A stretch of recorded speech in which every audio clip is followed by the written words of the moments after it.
유학 경비가 싸다라고 말을 진짜 하고 싶은데 싸다. 학비뿐만 아니라 생활비 저렴하거든요. 네. 안녕하세요. 비바스테이션 회원 여러분, 영국유학.com 대표 장지성입니다.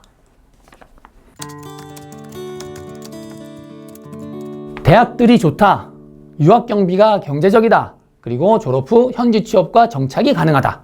크게 세 가지로 볼 수 있고, 하나 더 보태자면 네덜란드는 더치라는 네덜란드 말이 있지만 이 더치어를 배우지 않아도 영어로 생활하고 영어로 학업할 수 있다. 크게 네 가지 장점인 것 같아요. 간단히 설명을 하자면 네덜란드에는 연구중심 대학교와 실무중심 대학교가 있는데, 연구중심 대학교 13개가 모두 세계 대학 랭킹, QS 랭킹 300위 안에 들어있는 세계에서 제일 좋은, 사실은 국가로 따지면 제일 좋은 교육을 제공을 하는 곳이에요. 뭐 보험, 상업 이런 것들이 네덜란드는 옛날부터 발전을 해왔어요. 그래서 당연히 상경계가 좋고, 그리고 네덜란드는 물보다 낮은 땅에 있는 나라잖아요. 그렇다 보니까 건설, 댐, 뭐 엔지니어링 이런 것들이 굉장히 좋습니다. 그래서 대표적으로는 상경계 계열과 엔지니어링 계열 전공이 좋다고 평가를 받고 있고, 사실은 그 이외에도 많은 전공들이 좋아요. 예술 관련, 문화 관련된 전공도 되게 좋고, 정치학 이런 것도 좋고, 리버럴 아트도 좋고 하니까 네덜란드의 유학의 강점은 좋은 전공을 찾아가는 것도 있지만 좋은 대학 교육 서비스를 합리적인 비용에 유학을 하고 싶다라고 하는 분들이 많기 때문에 그런 가성비적인 측면에서 굉장히 좋은 전공들이 많습니다. 아무래도 해외 유학을 했다라고 하면 다양한 경험들을 했을 거기 때문에 여기서 오는 강점이 가장 클 것 같아요. 그리고 영어도 당연히 할 수 있고, 게다가 네덜란드 대학교에서는 예를 들면 네덜란드 넘버원 대학이라고 하는 암스테르담 대학 같은 경우에도 대학교 3학년 때 다른 국가에 한 150여 개 되는 대학으로의 교환학생을 보내거나 아니면 교수님이랑 같이 해서 무슨 비즈니스 클래스 같은 것도 할 수 있어요. 이런 다양한 경험들을 제공을 하고, 그리고 대학교를 졸업한 다음에 1년간의 기간 동안 내가 인턴도 할 수 있고 취업도 할 수 있고 막 이런 다양한 경험들을 할 수 있는 것들을 제공을 하니까 아무래도 한국에 돌아와서 만약에 취업을 한다라고 하면 해외 명문대를 졸업을 했고 다양한 경험들을 했다? 이런 것들이 좋은 강점이 될 수 있을 것 같아요. 그러니까 영국도 그렇고 네덜란드도 그렇고 유럽 쪽으로 유학을 간다라고 할 때는 사실 가장 중요한 거는 전공입니다. 전공. 내가 하고 싶은 전공이 무엇인가에 맞춰서 대학을 가야지, 대학의 이름을 보고 내 전공을 골라서 끼워 맞춰 가겠다. 이제 그건 굉장히 위험한 생각이거든요. 예를 들면은 그저께도 저희 문의 들어온 게, 나는 뭐 엔지니어링을 가고 싶은데 암스테르담 대학을 가고 싶어요. 암스테르담 대학에는 그런 전공이 없거든요. 그래서 해당 전공으로 강한 학교를 찾고 그 강한 학교를 들어가기 위한 예비 과정은 어떤 것이며, 그러니까 입학 요건은 어떻게 되는 것이냐, 이런 것들을 잘 확인을 하고 준비를 하는 것이 좋겠습니다. 정말 현실적으로 내가 명문대학 가서 공부를 하고 싶어요. 그런데 가성비가 중요하다라고 하는 사람한테는 네덜란드보다 더 좋은 목적지는 없습니다. 예를 들면 내가 똑같이 뭐 경영학과 공부를 하고 싶어요. 근데 내가 정말 돈이 많아. 유학 자금 충분해. 그러면 네덜란드 안 가겠죠. 물론 네덜란드가 좋지만 더 많이 들어봤고 더 많이 익숙하고 알려진 미국이나 영국 갈 거잖아요. 근데 하지만 유학은 현실이니까 현실적으로 유학 경비가 부담될 수밖에 없어요. 그런 국가들은. 그렇다라고 하면 차선책으로는 네덜란드만큼 좋은 학교는 없습니다. 확실하게 강점이 있고 적은 비용으로 굉장히 좋은 대학교를 갈 수 있는 곳이 네덜란드이기 때문에 가성비 이런 것들을, 그러니까 유학에 대한 예산이 어느 정도 정해져 있는 분은 네덜란드를 꼭 염두에 두셨으면 좋겠습니다. 1년 기준으로 네덜란드 대학교는 이제 두 개로 나뉘어요. 연구중심 대학이 있고 실무중심 대학이 있는데, 그냥 연구중심 대학, 우리나라 사람들이 가장 많이 가니까 연구중심 대학으로 기준으로 말씀드리면 1년 학비는 1,100만 원에서 대략 1,300만 원 정도 왔다 갔다 합니다. 그리고 생활비는 한 달 기준으로 우리 학생들 보면 100에서 많이 쓰는 학생들은 150만 원 정도 써요. 네덜란드 대학교는 한 8개월, 9개월 정도 되거든요. 그래서 1년에 학비와 생활비로, 그러니까 학비는 1,300만 원이고 생활비는 한 달에 150 쓴다라고 해도 1년에 2,700만 원 조금 안 될 거예요. 그러니까 지방에 있는 학생이 서울에 와서 4년제 사립대학교를 다니는 비용이랑 계산을 해보면 네덜란드는 3년이거든요. 우리나라 4년이잖아요. 그래서 우리나라 대학교 갈 돈으로 유학할 수 있어요. 숙소는 크게 기숙사가 있고, 그리고 자기가 나가서 집을 구해서 살 수도 있어요. 그러니까 자취할 수도 있어요. 그래서 기숙사 같은 경우에는 대부분 학교에서 제공하는 기숙사도 있고, 요즘은 사설업체들이 되게 많거든요. 장학금 있죠? 있는데 제가 전편에서 말씀드렸듯이 장학금을 너무 기대할 수는 없습니다. 그러니까 사실 여기는 학비도 싸잖아요. 학비도 1,100만 원밖에 안 하는데 거기서 장학금을 또 받는다? 이거는 좀 어려울 수 있고요. 대신에 이제 파운데이션 과정을 할 때는, 그러니까 대학교 입학 예비 과정인 파운데이션 과정을 할 때는 장학금이 조금 나옵니다. 장학금 조금 나오고, 근데 몇백만 원 나와요. 몇백만 원밖에 안 되니까 그것도 크진 않고요.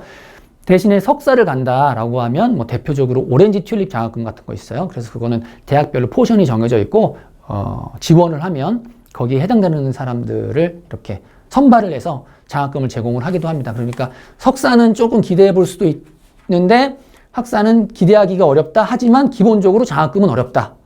이게 정답일 것 같아요.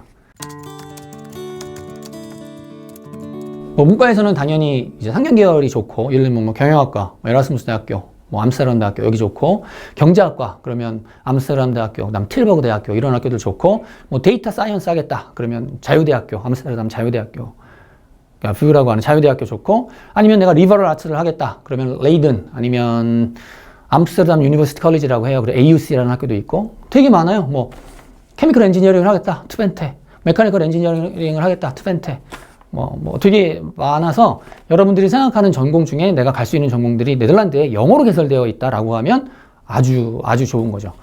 또 아트 진짜 좋고요. 아트는 네덜란드 아트가 굉장히 좋아요. 약간 상업성과 예술성을 동시에 공부를 하고 싶다라고 하는 분들은 네덜란드를 일부러 선택하시는 분들도 계시고요.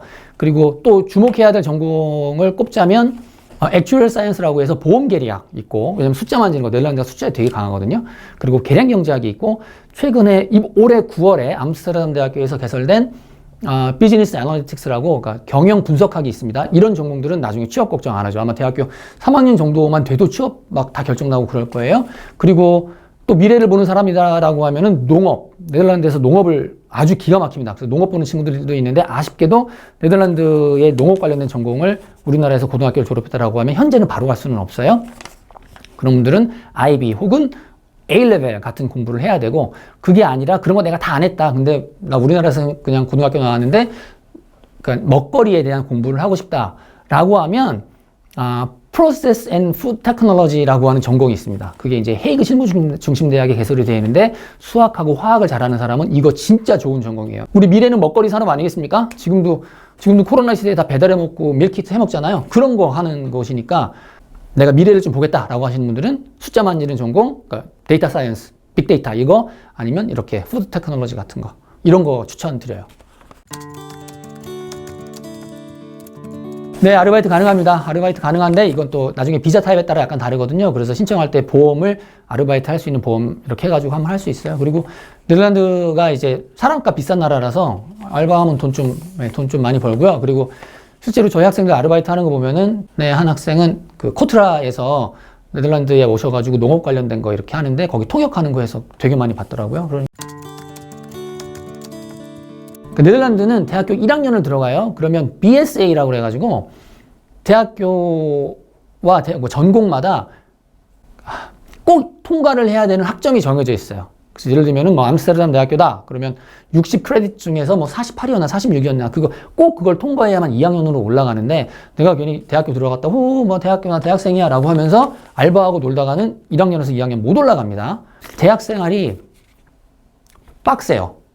공부 많이 해야 돼요. 대학교 입학하자마자 공부하거든요. 뭐 MT, OT 미팅 없어. 가면 공부해야 되는 거예요. 그런데 내가 대학교 들어갔다고 신난다고 아르바이트 하면은 1학년에서 2학년 못 올라갈 수 있습니다. 이게 진짜 중요한 차이점이에요. 잘 알려진 나라는 아니었는데 2012년도에 대학교 입학 예비 과정, 그 파운데이션 과정이 개설된 다음부터 정말 폭발적으로 늘어났어요. 유학생들이. 그래서 유학생 숫자는 많습니다. 우리나라 학생들 많이 갑니다. 네. 아유, 뭐 너무너무 좋죠. 맥주 마시러 벨기에 갈까? 그럼 쭉 내려가서 당일치기로 벨기에 가서 맥주랑 초콜릿 먹고 오는 학생도 있고, 그리고 네덜란드가 이제 학업이 되게 빡세다라고 제가 말씀드렸는데, 그러다 보니까 중간중간에 방학이 좀 있기는 해요. 그래서 방학이 길진 않지만 여름방학은 길고, 그래서 그 짧은 방학 1-2주 정도 되는 방학이라도 학생들 다 유럽으로 놀러 가요. 그러니까 네덜란드가 유럽 한가운데 있잖아요. 그래서 영국 갔다가 뭐 다 갈 수 있습니다. 그래서 유럽 여행 많이 해요. 많이 웃는 거, 솔직한 거, 먼저 다가가는 거. 그러니까 이런 팁이 있으면은 얼마나 좋겠어요. 근데 제가 보니까, 저도 이제 이쪽 일을 오래 해보니까 유학 생활을 잘하는 학생들은 공통점이 있어요. 자기가 먼저 웃고 다가가는 거. 그러니까 가만히 기다리면 아무도 나한테 친구 말 안 걸잖아요. 내가 뭐 특별한 뭐 매력 있는 사람이야. 엄청 잘생겼어. 나한테 좋은 향이 나. 이런다면 모를까? 그게 아니라고 하면 가만히 책상에만 앉아있으면 누가 와서 친구가 되어주겠어요. 그러니까 유학생활은 공부도 하는 것도 있지만 가서 사람을 사귀고 그 조직에서의 어떤 경험 같은 걸 해야 되는 것이 중요하기 때문에 다 똑같은 것 같아요. 가면은 먼저 웃고 다가가고 고맙다면 고맙다고 하고 미안하면 미안하다고 하고 이렇게 하는 것이 중요하지 않을까요? 그리고 제일 중요한 거는 어쨌든 말이 통해야 되는 거기 때문에 좋은 영어 실력을 갖고 가는 것이 좋습니다. 그러니까 많은 예비 유학생 분들이 네덜란드 유학에 대해서는 생소하실 텐데요. 네덜란드는 그러니까 제가 보기에 업계에 있는 저뿐만이 아니라 굉장히 많은 업계 사람들이 앞으로 꼽는 가장 유학을 갔을 때 유리한 국가 중에 하나예요. 비바스테이션 여러분들도 네덜란드 유학에 관심이 있다라고 하시면 저희 영국유학닷컴과 함께 준비해 보셨으면 좋겠습니다. 궁금하신 점 있으시면 언제든 비바스테이션 아니면 영국유학닷컴으로 문의해 주시면 저희가 최선을 다해서 도와드리도록 하겠습니다. 감사합니다. 안녕. 끝.